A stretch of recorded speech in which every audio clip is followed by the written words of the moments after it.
Good morning guys, coffee break tayo. Time check is 6:46 AM ng umaga. Ayun na. May mga naglalakad na guys. Tatas ng building. Ayan. Tapat pala namin dito ay school. Ayan, school.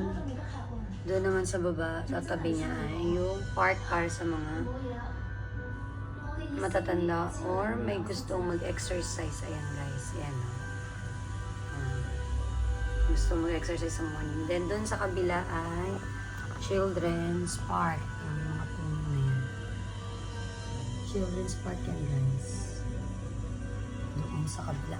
Children's Park. Ayan. Ayan, baba namin yung kalsada na. Ayan. Ayan.